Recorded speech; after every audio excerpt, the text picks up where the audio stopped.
Hey everyone, this is Nicholas Wilton at the Art2Life podcast.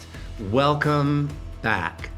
I'm so excited to introduce my guest to you today, but before I do, I just got to do a shameless plug. I'm so excited about it. We are producing, we are releasing the Art of Your Life workshop. This is something we do once a year. It's coming out on March 4th till the 8th.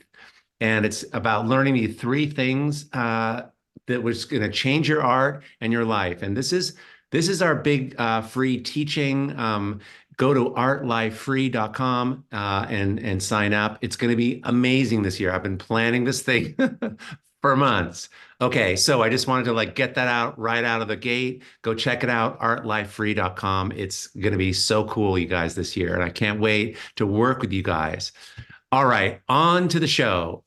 So my next guest is Jon Ritt. He's a close friend, an amazing, amazing designer. He's an artist and a creator, and he works with brands in identifying what their core principles are and how to bring things to life.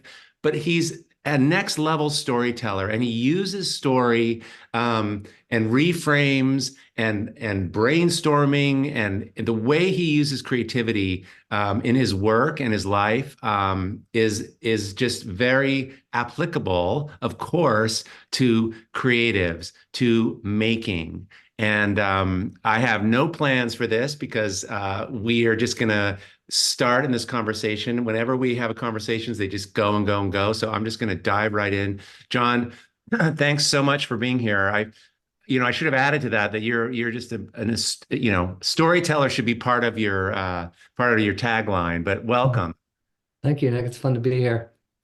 So, Jon, you're in my town. You're in Sausalito, and I'm loving this view of all the cool things. I've been in your studio with all those objects and all the things that tell stories, and I love how you just incorporate your life into your work and your art.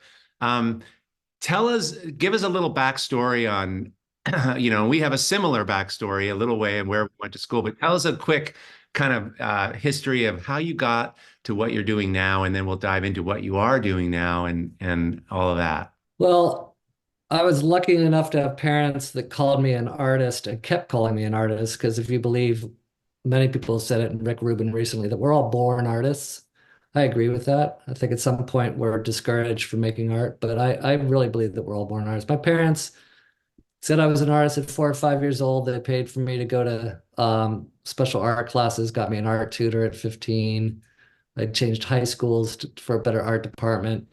So I was always supportive, and I was called an artist. And I went to college of creative studies at UC Santa Barbara, where you went as well, Nick, and studied painting and sculpture. And it was actually towards my junior or senior year when a famous artist actually looked at me when I brought a bunch of work in. I painted surfboards, and I made posters, and I made flyers for reggae bands. I just brought it all into the studio. And one time he said, you're a designer. Oh, And what he said was, you're a designer. He didn't say it as a compliment. yeah. He was sort of saying, you're not really an artist, you're a designer. But I heard it as, you're a designer. Nobody had ever called me a designer. And I don't know what it was about that word. I didn't even really know what it meant, but I liked it. I thought, I'm a designer. What does that mean? So I'm like, where do you go to study design? He said, well, Art Center College of Design in Pasadena, where Nick also went. So I didn't know anything about design. I put a bunch of paintings in my buddy's truck, and I drove down to Pasadena Art Center College of Design, thinking they'd see some paintings and go, yeah, come on in here and you can design furniture and environments and take photos and be an illustrator and design packages and typography and make films. That's not how it works. You were supposed to pick a discipline. I did not pick a discipline. I'd say I picked a discipline, but reluctantly, and I chose graphic design and packaging at the time, which allowed me to take photos, do some illustration, build some environments, design some products. And that was how I came into this world as an artist. I was told I'm a designer. And I've now, 30 years later, I've realized what I think I've been doing my whole life is making art for the everyday experience. So we Yeah. call it design, but it's still art. Interesting. Yeah, that's the everyday experience is how you you frame it's like yeah, art for every day, art that we experience Yeah, walking into a store, art that we right. experience on the street that communicates feelings. When you pick like somebody designed the word Sharpie on that. That's kind of lovely writing. That's I mean, you just pick up this pen, we all know them. That's art for the everyday experience. Like, I design trademarks all the time. And we call them logos, or are they just little abstract shapes? Are they abstract art, or are they badges? Are they identifiers? So you didn't take it as a negative when he said you're not a fine artist, you're a Right. designer, which is more Yeah. mercenary. I mean, did you have that going around in your head? I knew that bias was there, and I've certainly, when you surround yourselves with a bunch of fine artists, and in any case, like you surround yourself with a bunch of jazz musicians, they're going to give you a hard time for singing. Yeah, Like, yeah, right.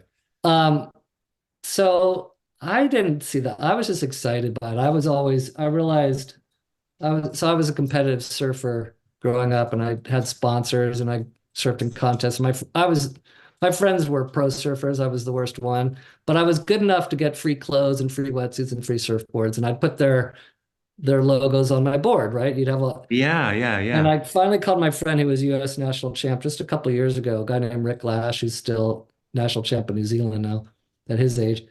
And I said, Ricky, I hated surf contests. I must have surfed 300, 400 surf contests. He's like, what? We went to got up at 5 in the morning, drove all around California surfing surf contests our whole lives. He's like, you hated surf contests? He's like, why did you do them? And I said, because I love logos. Oh my I God. love the logos. I loved Yeah. like I would chase sponsorships based on the combination of logos on my surfboard. So like O'Neill wetsuits fit me better, but I was sponsored by Rusty Surfboards. I worked at the shop and got you sponsored. And so I rode Rusty's and Rip Curl, the R and Rip Curl and the R and Rusty look better together. So I chose Rip Curl. We could get free wetsuits from either O'Neill or Rip Curl at the time. And I went with Rip Curl just for the logo. It's so funny because, like you, I had a dad that extolled the virtues of you were creative, you could, you had nine lives, Yeah. and I also went down to Art Center Yeah. and put all my stuff out and got in and chose a major that wasn't the right thing, but that was the thing growing up, and my dad was in advertising, always looking at logos, and it's rare when a mark really summarizes the feeling of the thing, and it's just Yeah. incredible when it does. It's like I see Wow. that, it feels a certain way, and Yeah. um that is just a miracle.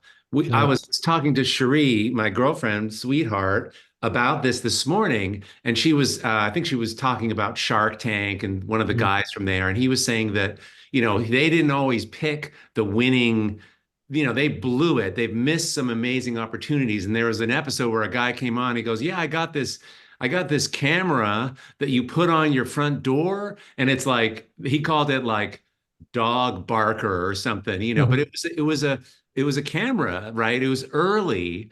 And Yeah. these guys are like, no one's going to put a video on their front door, you know, and this is like a safety thing. And they Yeah. missed it, right? And then Yeah. Ring camera came out, Ring. And I was Right. saying just like 3 hours ago, like that's such a great name for that company, Yeah. Ring. Yeah. I mean, it's beautiful, Yeah. but I love that. I appreciate logos in the same way. Once you turn it on, you just can't stop missing it. But I Yeah. love some of the stuff you've done. It's amazing. Thank you. So you continue. So then you just kind of dove into design. I loved Art Center College of Design. It was like joining the Art Marines. I mean, I exploded with energy and productivity and enthusiasm in there. There were so many talented people from around the world. They had the world's leading transportation design discipline. And so every auto manufacturer hires from Art Center. So if you're driving a car, there's a good chance the person who drew that car went to Art Center. So Yeah. there was that program that was world famous, but also the filmmakers. I mean, if you just look at the school, the history of it, the teachers that taught there. So I was lucky enough to go there and study for some of the sort of the best descendants of modernism and the international style. So people are really familiar with maybe Paul Rand and Saul Bass as two of the most famous American designers ever. And so their friends, I got to meet both of them, but their friends, Lou Danziger, Jim Miho, Roland Young were my teachers. And they always taught me what I really had to unlearn from being a fine artist was to learn how to communicate with visuals. How, like I mentioned, how some trademarks or logotypes have a real spirit and character to them, and you can understand it. Yeah. That was the first thing. How to think, how to tell a story. And these guys were influenced by George Lois, who was these again part of the New York school, kind of the godfather of the big idea in advertising. So Doyle Dane Bernbach were on that famous Volkswagen campaign, Yeah. and George Lois came from there. These were all the people that were informing me, like, don't make something just beautiful, make it meaningful. How do you Mm. and there were different ways we would learn fundamentals of both visual composition, but storytelling and communication. And that was a huge unlock for me. And frankly, all I wanted to do was be great at it. I had not even thought about the profession, the actual application. It was actually 2 weeks before I graduated Art Center, the intensive 3-year program, 20-hour work, 20 hours a day on average. And I went to the chair's office, Jim Miho, and I said, Jim, what do designers make for a living? He's like, Ritt, you've been here for 3 years and you've just asking this question.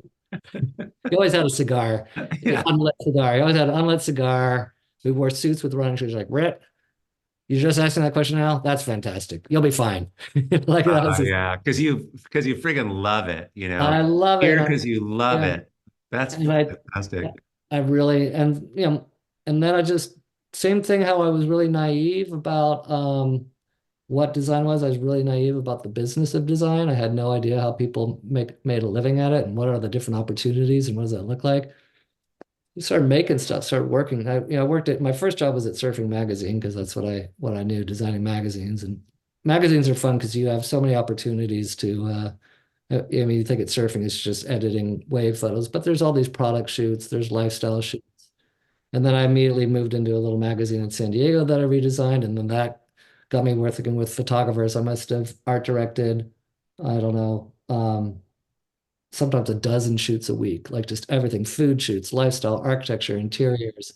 And I'd work with illustrators and designers, and then I would curate the whole thing, lay out the magazine, design the magazine. Um, that was really fun. And then I got hired by Gap at the time. They were really big. They've sort of faded. They've lost a little bit of their luster over the years, but I got hired to be the associate creative director of Gap and focusing on Gap Kids and Baby Gap, and that moved me into like kind of big brand worlds. Yeah. Yeah. And then I went from there and moved on to a little agency, little boutique agency called Man Bites Dog, and we won a bunch of great work. We won Nike and Adidas. You can work on both, and Sky Vodka and Pete's Beer and a lot of Levi's business. So I started working on big brands and understanding like the fundamentals that I learned as a painter applied to how I worked as a designer, as an artist, how I explored. And then I layered in the communication and thinking that those great storytellers, um, Lou Danziger, Jim Miho, Roland Young gave me, and then tried to apply that to business. And Wow. I always return, I still constantly just return to that kid on the beach that liked one brand over another for different reasons, like what I learned of brands through the sport of surfing and what I associated with Rip Curl versus O'Neill, Rusty versus Channel Islands. Like they have different personas. Yeah, different feelings. And so Yeah. you break out that you said you took the basics of like what you knew as an artist, a painter. So Mhm. are you talking about the fundamentals of color design or just I the had such an approach? advantage. Yeah, we both studied under Hank Pitcher, the color theory. If you're mixing color, you know, you're already a master of color more than it, like studying color theory. You can study, Johannes Itten, you can, and Judy Crook was this great color theorist, and the Yeah, I had Bauhaus, her. Yeah. the Bauhaus models of color theory.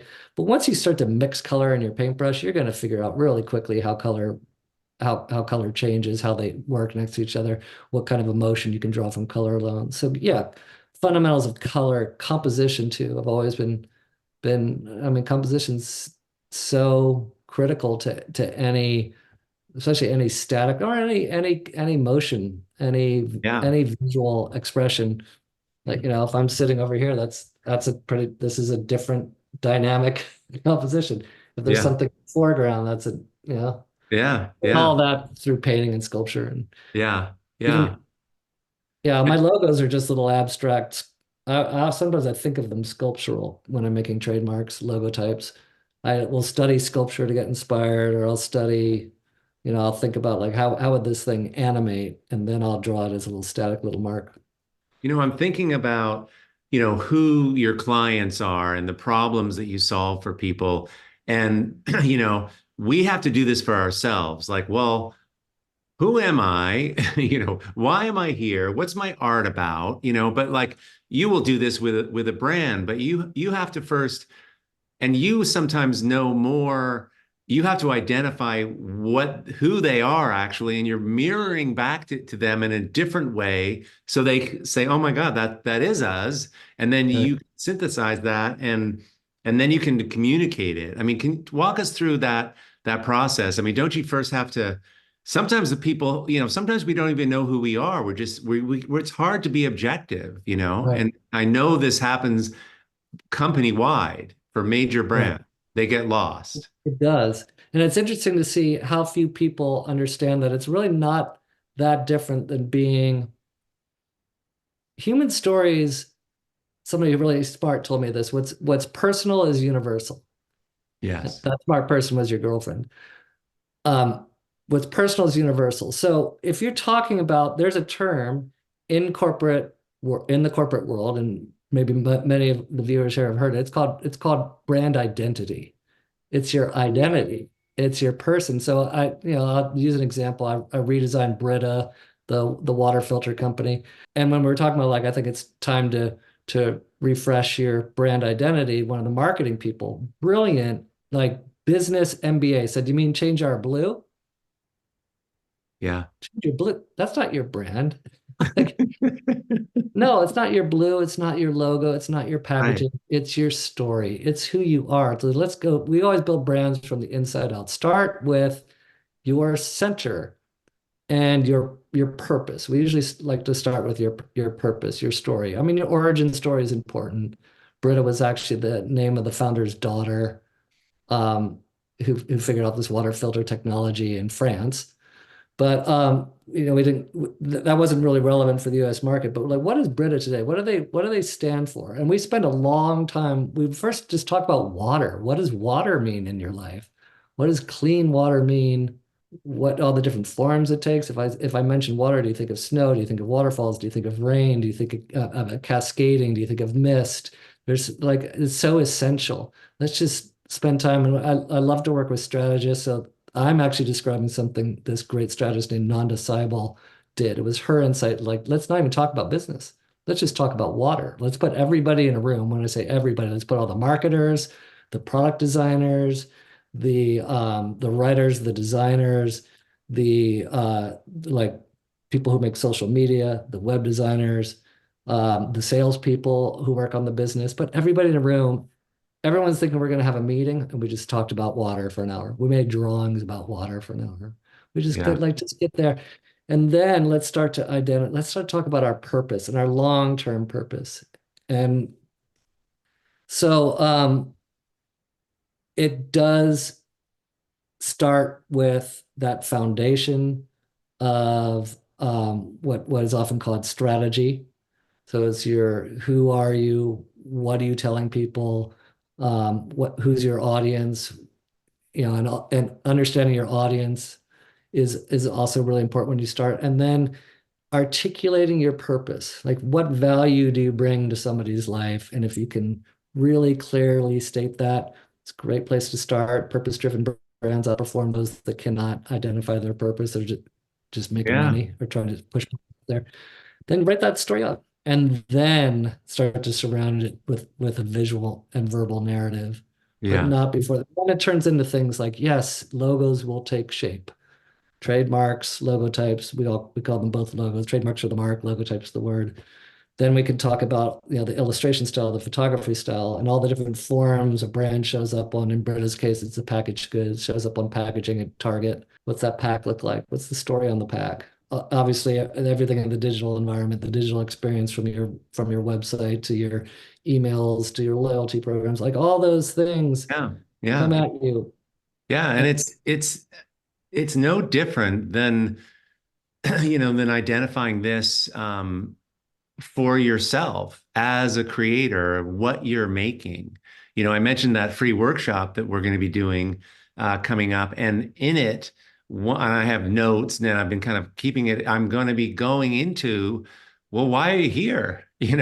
Why are you here? Like, I know we all like learning, we like making art, but there's a bigger reason, and it's so helpful to get to that. We have a challenge, John. I don't know if I've ever told you about it. It's this breadcrumbs thing we do where we walk people through a whole process to kind of get more clarity around their why and where their art was and where it's going.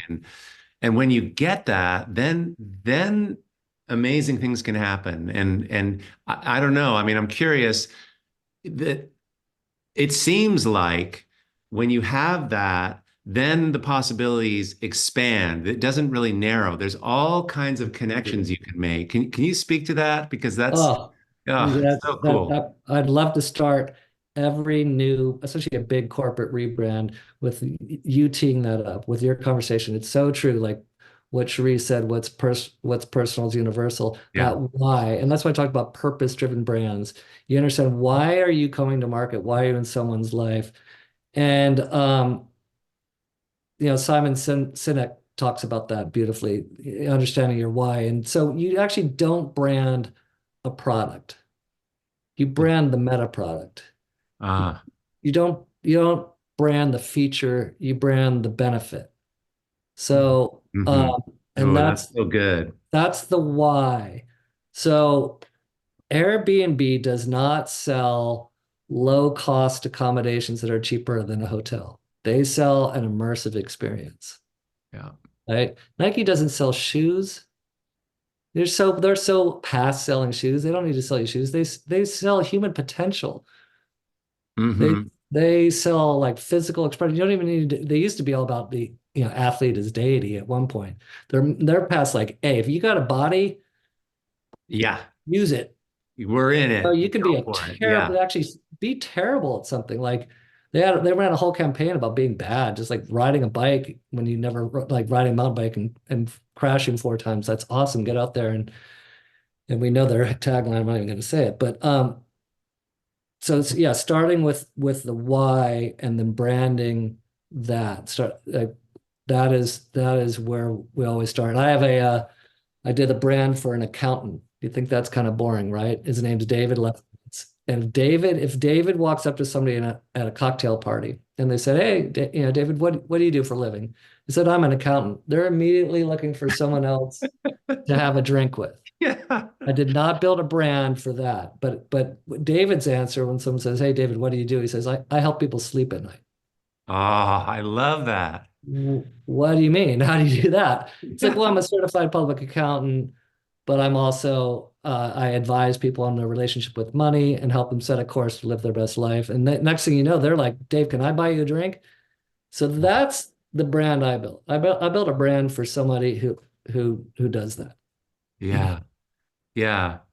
And I love this because everyone's walking around the planet wondering what's in it for me, Mhm. and I use this a lot. I use it in marketing, but just even my art and thinking about if I'm going to be writing something about my art or and thinking of this, it kind of gets you out of yourself but that's what people are coming. They want to know, what if I buy your art, what's the feeling that you have, Nick, when you made it? And Yeah. how is that going to like come to my living room when I hang your art up? And it Yeah. really is powerful. So I just, I'm saying this right now because for all of us listening, for all those creatives and, well, my art, I'm not really sure. And I just make this thing.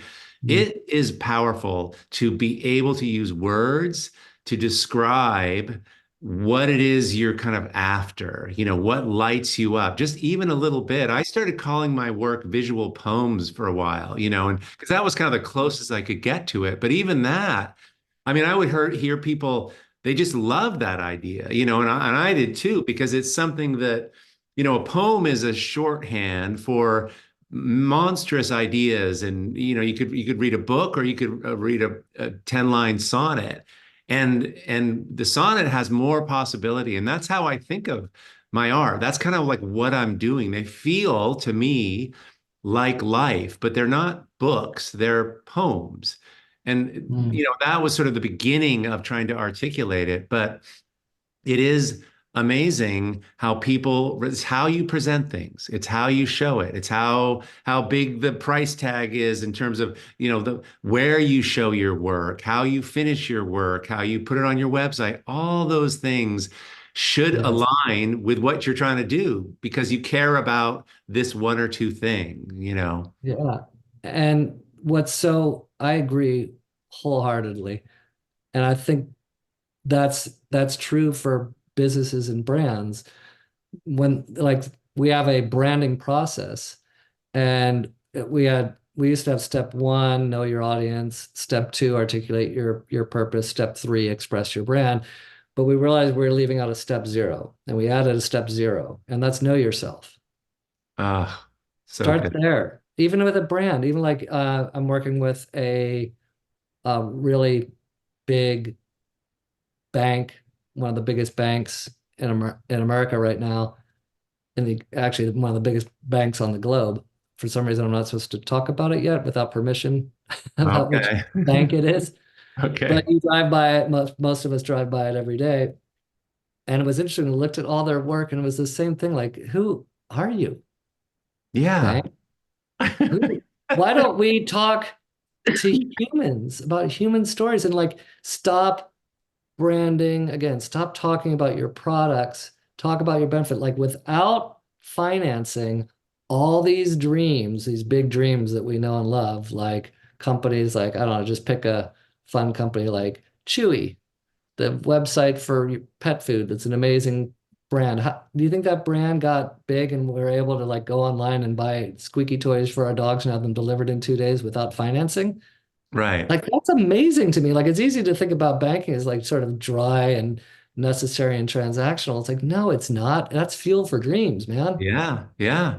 So even a big, global bank can have soul, and it can start with from within. So when you talk about understanding yourself first, and making sure it does design itself. It does create itself. Like the more like before you lift a paintbrush, before I lift a pencil, we always say that like our a lot of times our client partners always want us like, we just need a new homepage. It's like, wait, no, you don't.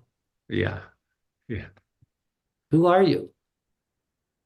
Yeah. And and like if you just go sit in the studio, you just want to decorate, you just want to express yourself, you just want to be unconscious and start moving paint around, you can surprise yourself with some beautiful compositions.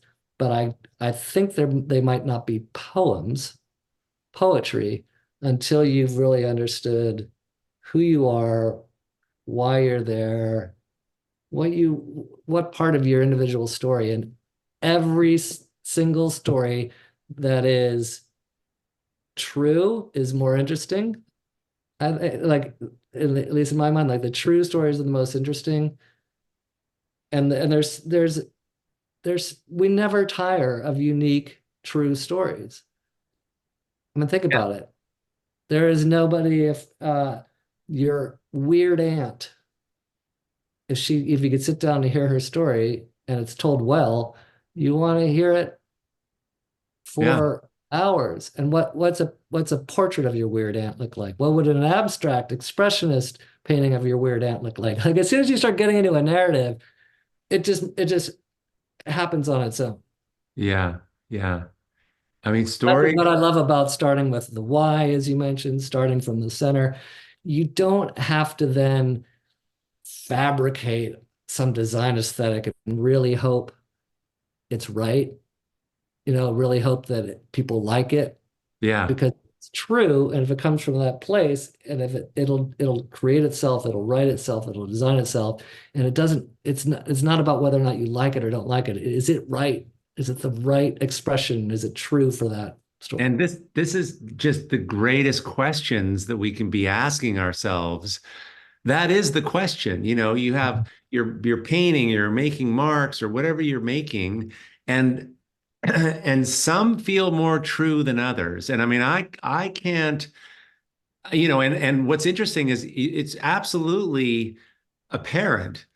And other people can see it too, which is so interesting to me. Like I used to do, when my mom was alive, she'd come to like every art show, like that's our first fan is our mom. They'll like anything, but I mean, she was so sweet, she was cancer and the whole thing, but she would come to these fly in and sit in the corner and go to these art shows, and totally out of her element. I mean, she liked birds and flowers, and I'm making these giant abstract paintings.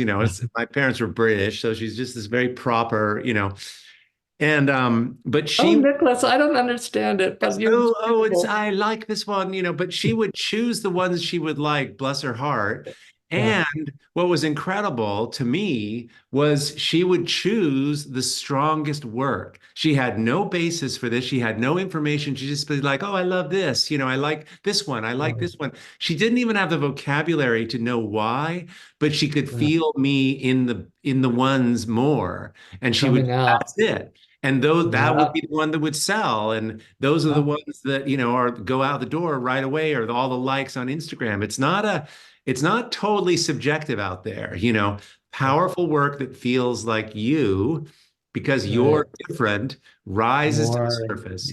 more you, Yeah. more you. It made me think of like what's me for the audience. So, I designed logos. The first logo I ever did for money, I was 15 years old, and I don't know how many, I usually make 2 or 3 or 400 marks for every one good mark that goes out there. So I don't know how many I don't know how many thousands of marks I've made at this point.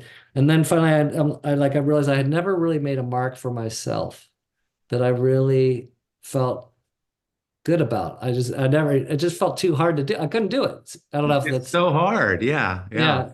And yet I'd been building for 30 years, building brands for companies, small and large. And there's the same thing. I wasn't starting with the right question. I was starting with like, what's my why? Like, what's my brand? Why do I do things differently? And I thought really curiosity and diving deeper, something that I kind of do a little differently as a designer and a creative director.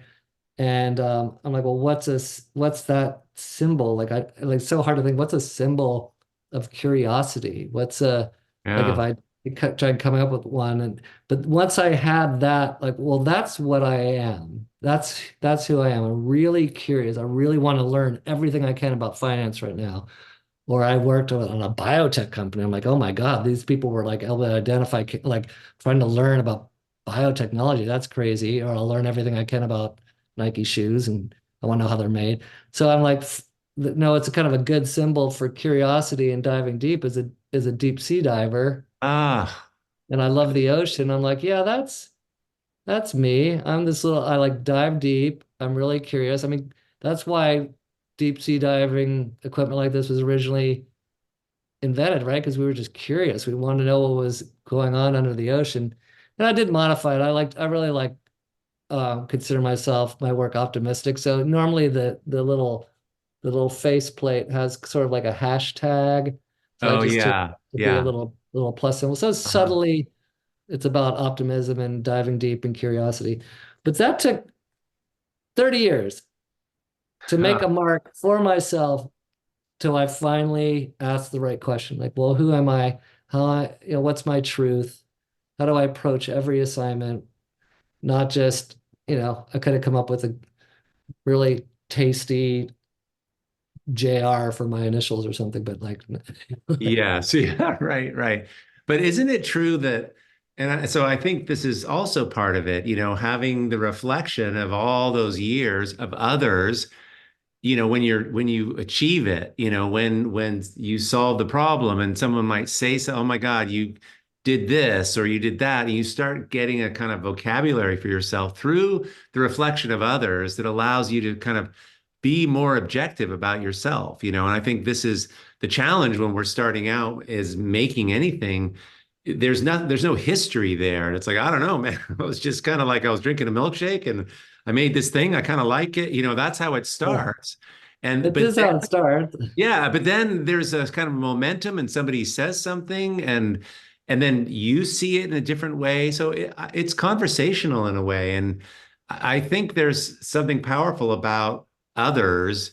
And I don't know if you agree with this, but like that shine back at you what you're actually pulling off. It's kind of when you go Sure. out to brand yourself, when you go out to say who you are, it's in relationship to others and it helps to have their perspective. So I don't know. I mean, I love the diver.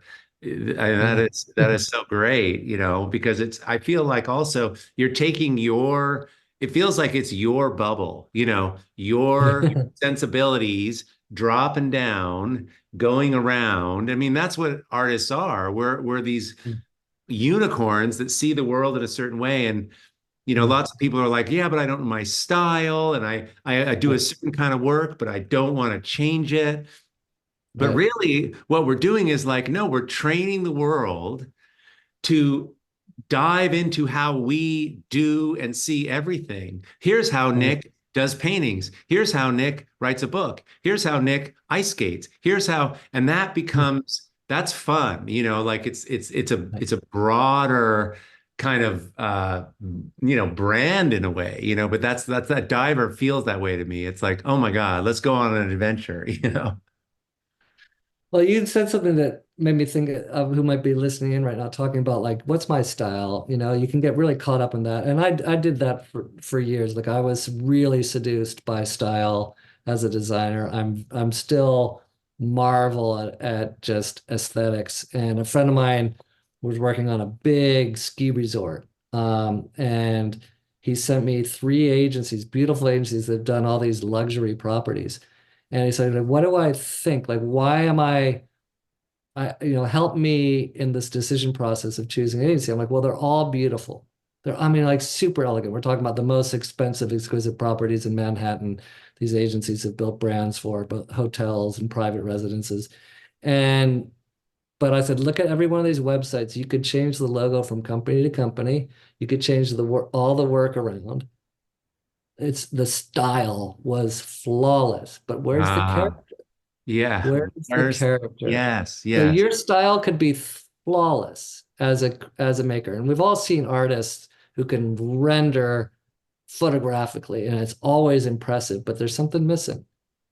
And I was looking at this painter, coffee shop painter in the Firehouse coffee shop right there on Caledonia. I don't know if you've Oh been on yeah, it. yeah. There's Oh, some really bad paintings in there. Okay, they're really naive, but they're also kind of wonderful, because whoever put them up isn't self-conscious about them, right? Because they're yeah, not you would just look at them, those are not good paint. That person could barely paint. They don't understand perspective.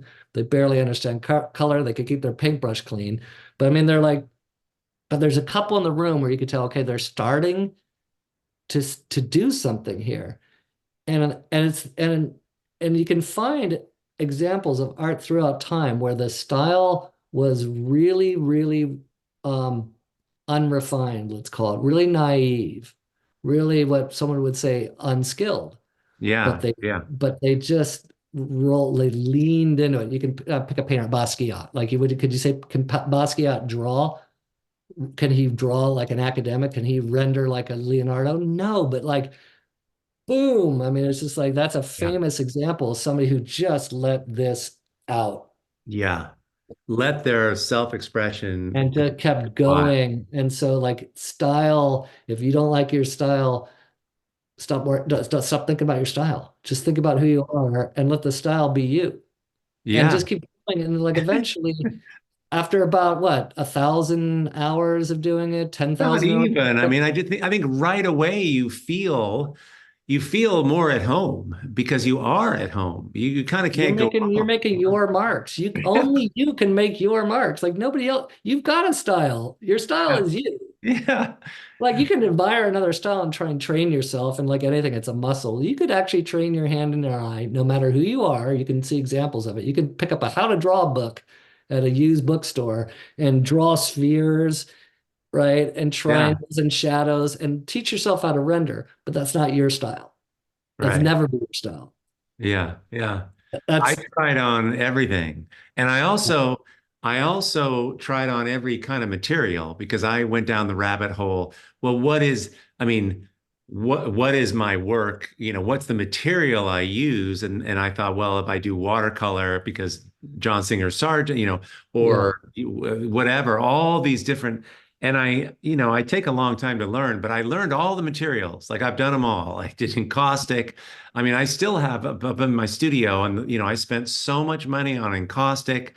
I did watercolor. I bought the Well, big set of rapidograph pens because I thought I'd just do black you and can tell white. that you understand materials, Nick. I mean, that's one of the Yeah, main. I mean, it's yeah, it you also worked. put It's in, beneficial, but no one's more insecure than me crawling around trying to come up with something that I felt like could keep me buoyant. I was yeah, I was just at this talking about how we drop into how to help people access this very thing. Like everyone's got it. Everyone's an art. It's one of the primary fundamental core teachings of Art2Life is that everyone's an artist, whether they know it or not. And so I'm at this mastermind. This was just like 3 days ago in New Orleans at my entrepreneurial mastermind where I've been doing this for like 6 or 7 years, the same group. But these people yeah, are really brilliant and it's cool. They've all got like purpose-driven businesses. But I decided I thought I'm going to do something art related for them, and I had them. I handed out all the pens and the paper, and they're terrified. Like they're all spreadsheets, and they're they're already judging amazing, themselves. but they don't. And so I hand out all these pens, and I'm just like just drop in. I put music on, but anyway, then I had them identify. We went through this whole process of like identifying and writing up what would be an amazing experience for like the most happy, joyful, inspiring day. What would that look like? Who would be there? What would it smell like? Yeah, Dropped them into that. And then yeah, 3 words that would describe that. Then one word that would describe that. And yeah. then I had them come at this sort of free form art thing with that word, with the feeling of the word. And I mean, it was like, I don't know if they all got it, but Right. I know what happened because they hold up what they did 5 minutes before and then what they're doing now. And it's just like, whoa, Wow. it is just Wow. There you go. loads. So that Um, story, right? That's emotion yeah. rather than just decoration. And you know the difference when you see it. You know the difference when you see it in art. And I would say anyone listening who maybe not whether that you pay attention to brands, you think you're brand savvy, you're a brand expert, or you're a brand novice. I bet right now, if you think about the brands that have connected to you the most, you attach some kind of meaning to them. Yeah. Yeah.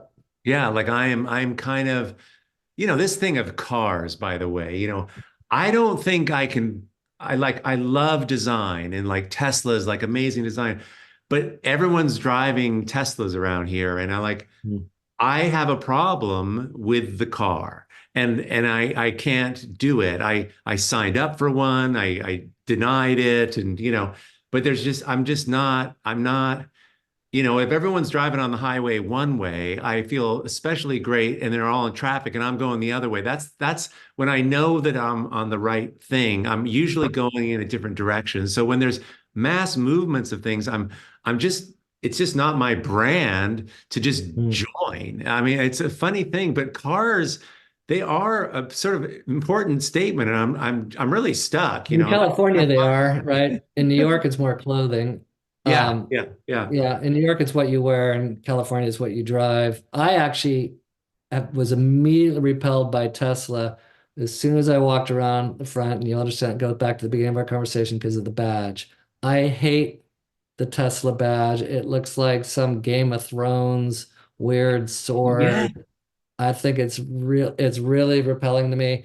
And now I can't not associate it with Elon Musk's character. And I have a lot of clients and friends who are in technology, and they still have a ton of respect for the innovation that Elon Musk Yeah, had a yeah, part in, and I do too. But his behavior, he's just lost me. I wish he had stayed more, a little bit more quiet, and we didn't need to know everything we know about him. I think. So now I can't look yeah. at Now you Tesla can't associating unsee it. that Yeah, yeah. without that without all those blunders. And so which is interesting about brand and what we call brand equity. It's built up over time, and the same could be true with like an artists and their brand equity and their paintings. They evolve over time. And no brands are entirely meaningful in one day. They're based on tons of associations. And Steve Jobs said like brands are the really most important part about brands is trust. So every experience is either kind of like a bank, it's either a deposit or a withdrawal. Yes. If you go into a store or a retail space of your favorite brand, you have a good experience, well, that's a deposit, right? You feel even better. Uh, You feel even like they're even richer. And so like with Tesla, it's like the form of the car and the technology to me was like that's really interesting. I want to drive around in cars that have no emissions.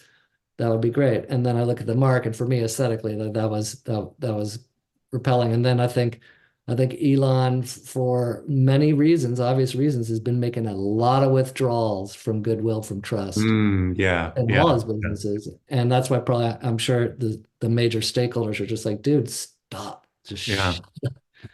So I'm curious, and I'm sure you work with a segment of the population who they're unaware, right? You're raising consciousness for these very successful people. Like there's brilliant people you work with, clearly.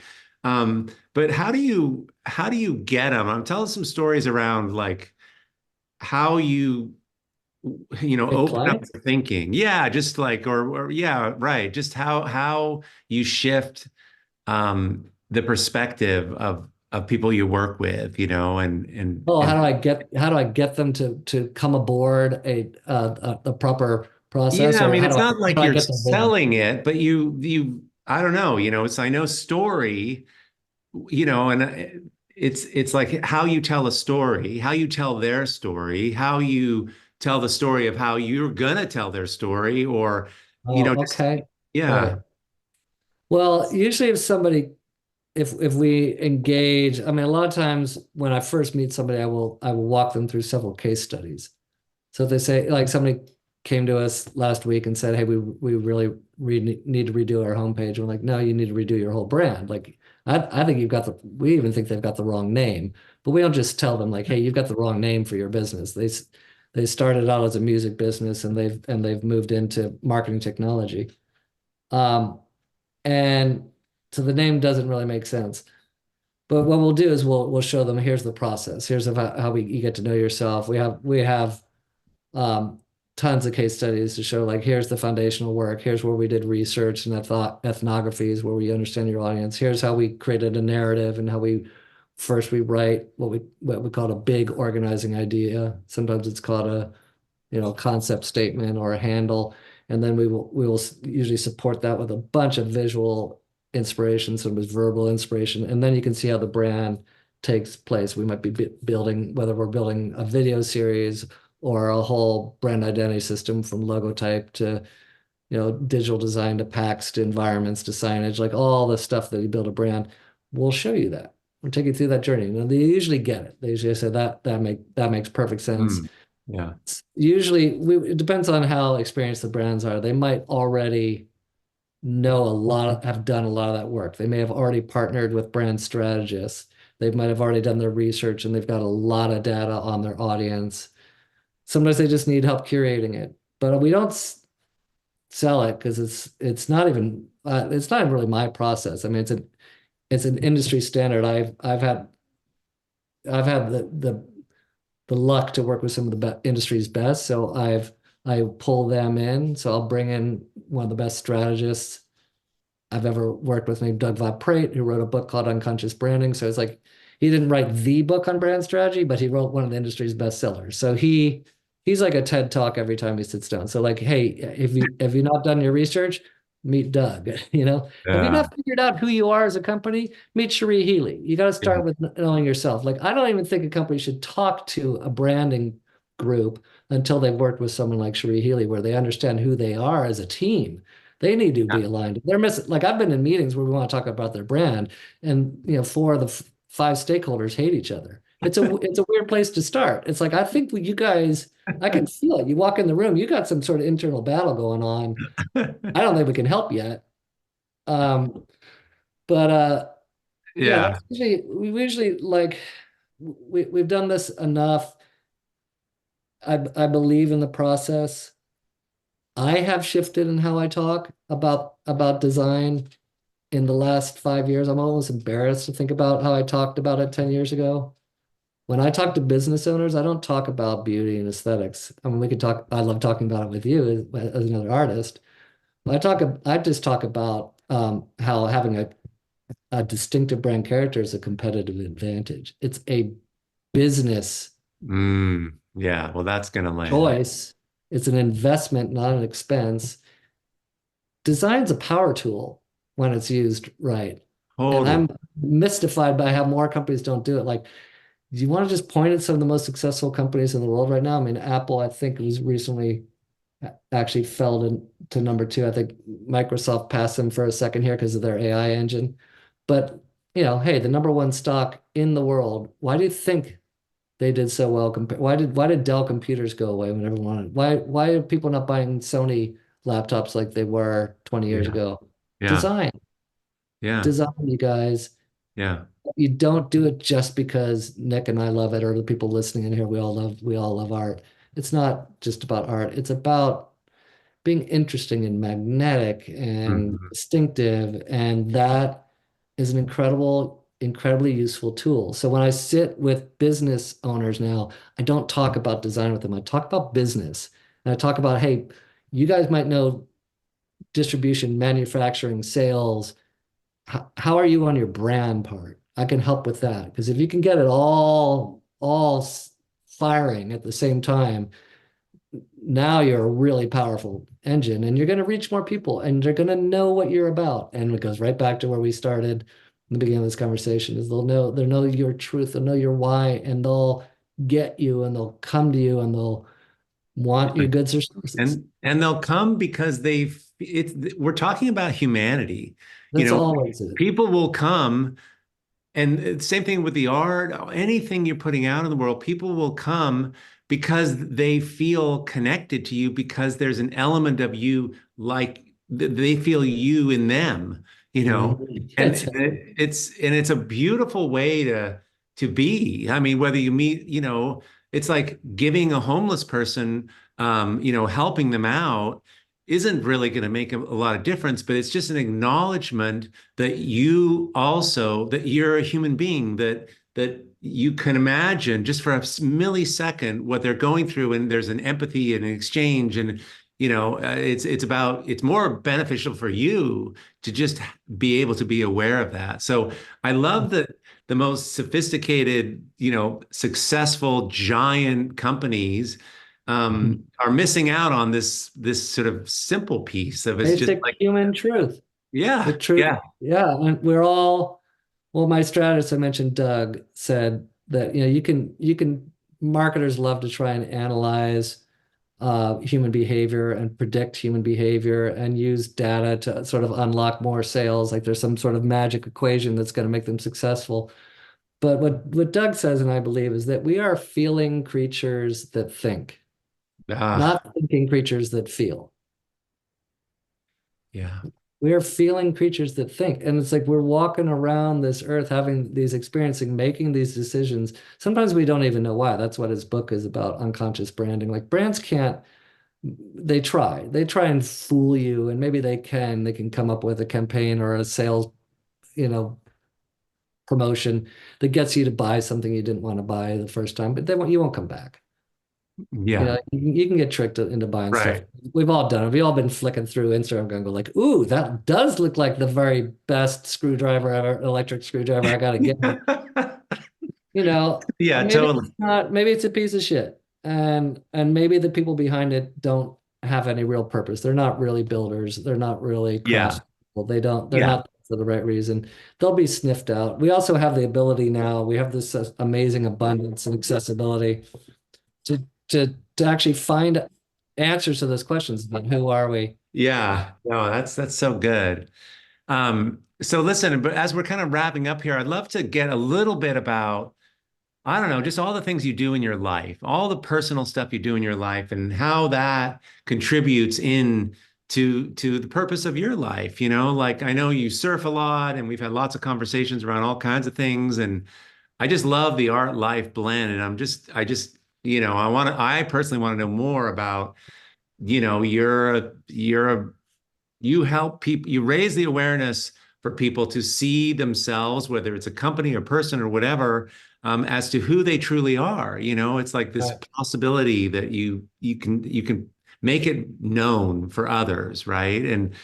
But what are you doing in your life that fills this? I guess you're traveling and you collect amazing, cool things, all that stuff behind you. I love it. But do you know what I mean? Like, Yeah, how do you I mean, feel yourself? you know, I had this misunderstanding, and it was self-induced, that if I did all the things that I love, I was somehow like distracting myself from being great.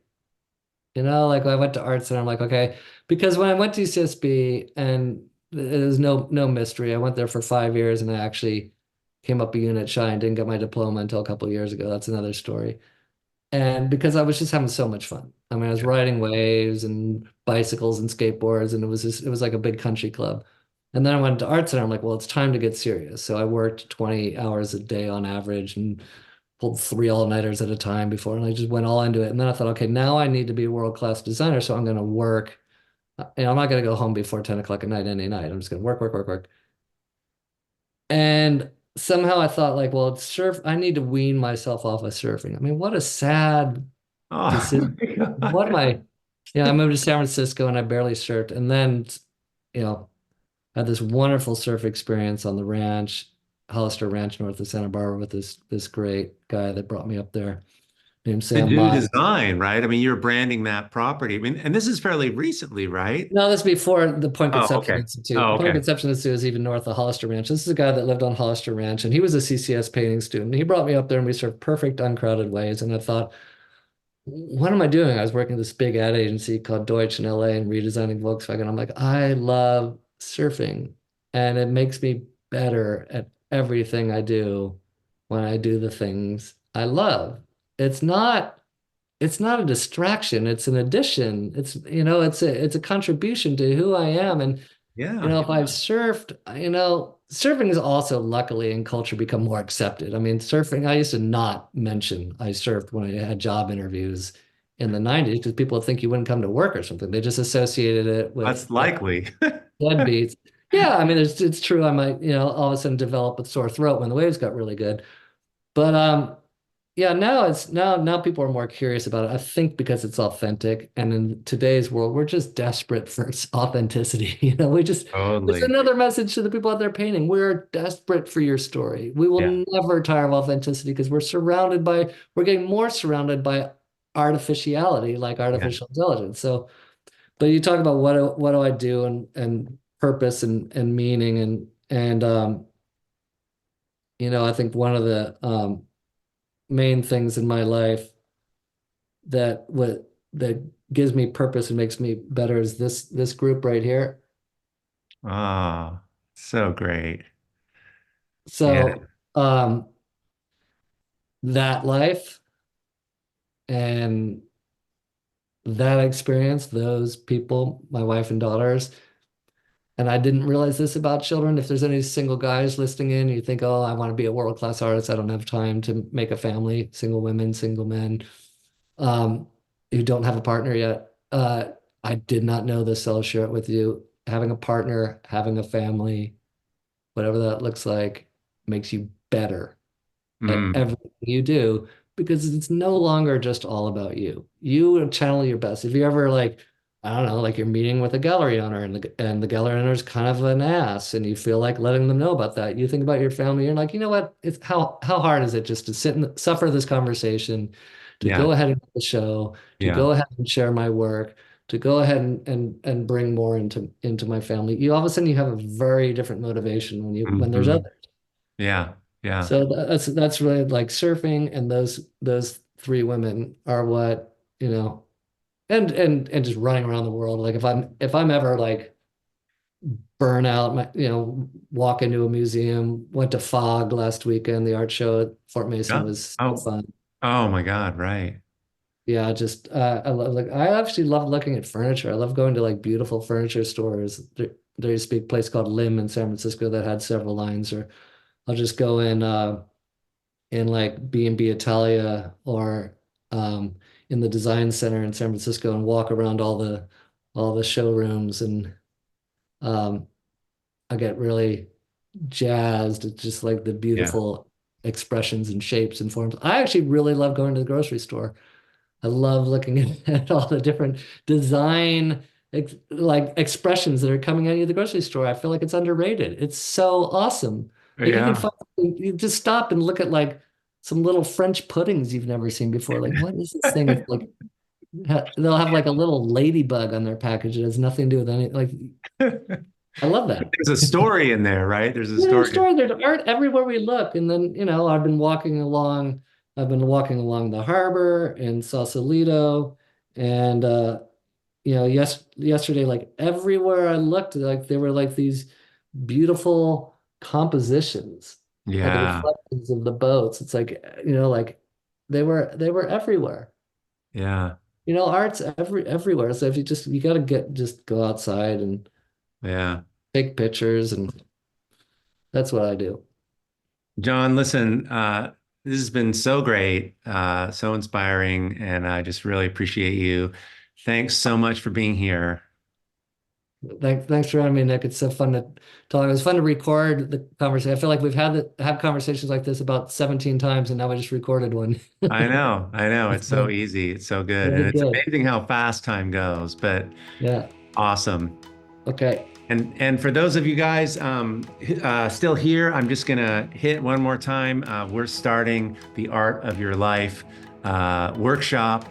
It starts on March 4th, goes till the 8th. This is totally free. This is Art2Life's big global teaching, man. I just pulling out the stops for this. It's gonna be amazing. You go to Art Life Free to sign up. And we're gonna, I can't wait to share this with you and work with you guys. So come along for that. It relates to everything we're talking about. Can John, I go? yeah, you're good, man. What do I Can hang I on? no, can I go to art? Can I go to March 4th? Oh, yeah, absolutely. Yeah, yeah, yeah. Okay, Totally. so we can March 4th on March 4th. March 4th through 8th, and it's Okay. at lunchtime, and we're doing these live studio sessions. There's a whole live thing, and we're going to be diving into the three things that'll change your art and your life forever. So you don't That's want to miss free. it. And it's free, dude. It's free. I'm there. Come in. All right. All right. Listen, for you guys, if you know someone who you think this podcast creative could be helpful, please do me a favor and share it or leave a review. That would be so awesome. It does something to the algorithms that it puts it out there, and that's really working. So thanks to you guys. This is growing in its popularity, and I really appreciate that. I will see you next week on the Art2Life podcast. Thanks, you guys. Bye.